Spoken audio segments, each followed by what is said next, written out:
Saúdo a você que está aí do outro lado. Ao se defrontar com situações, atitudes, pessoas ou qualquer outra realidade, o ser humano tem a capacidade de se posicionar, de analisar, de emitir opiniões e de fazer opções, se desejar. Em geral, chamamos essas análises de ponto de vista. Quando se usa essa expressão, significa que existem várias e diferentes maneiras de se ver uma questão, uma situação, um posicionamento. Os israelitas, em segundo livro de Samuel, capítulo 5, versículo 1 a 10, chegaram a um ponto de vista comum que foi o de reconhecer que a atuação de Davi era de Deus e cumpria a vontade de Deus.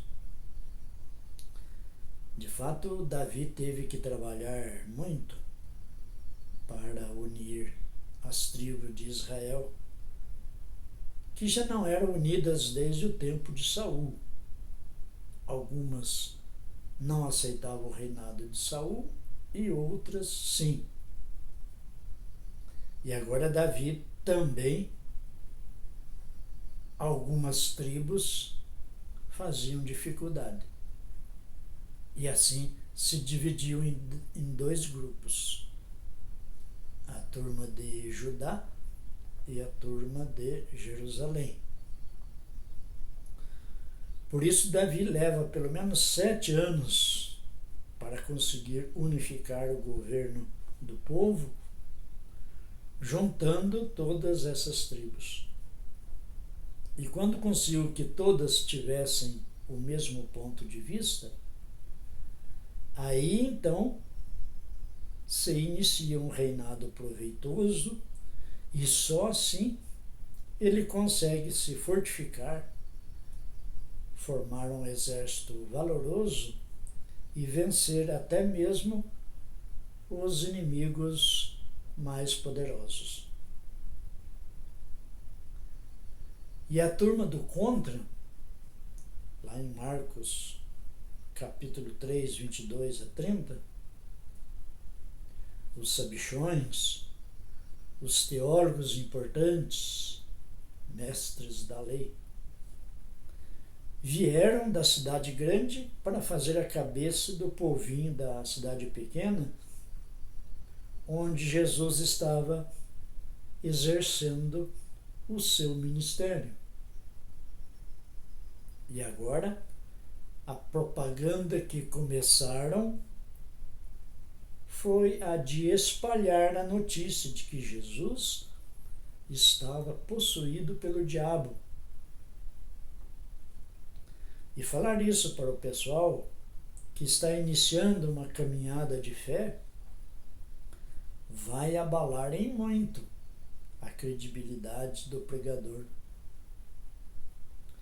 Mas Jesus dá logo o argumento contrário e reafirma o seu poderio como Deus que pode fazer prodígios, milagres e perdoar pecados, coisas que só Deus pode fazer. Então, o ponto de vista dos mestres da lei caiu por terra.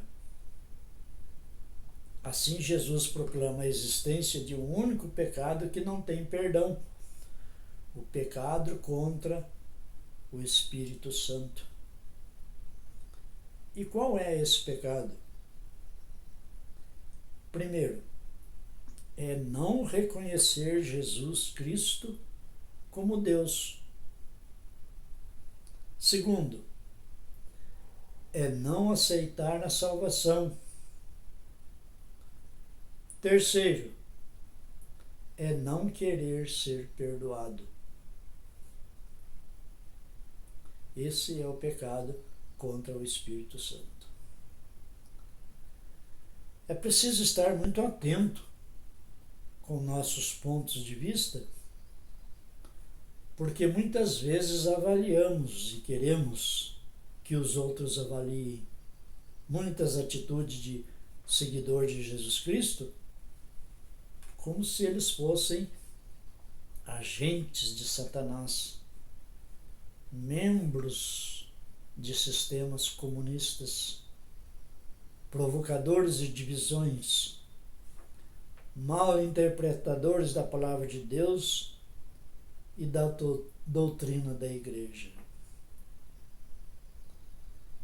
Estar bem atento a esses pontos de vista e ver se não estão próximos, semelhantes àqueles dos mestres da lei do tempo de Jesus Cristo.